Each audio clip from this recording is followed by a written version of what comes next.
নমস্কার, আমি মহেশতলাবাসী। আমার নাম শ্রীমতী সুপ্রিয়া মুখার্জি।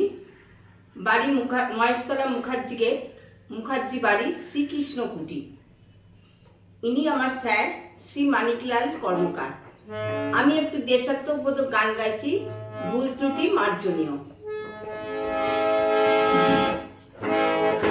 সংকোচের বিহ্বলতা নিভে অপমান, সংকোচের কল্পনাতে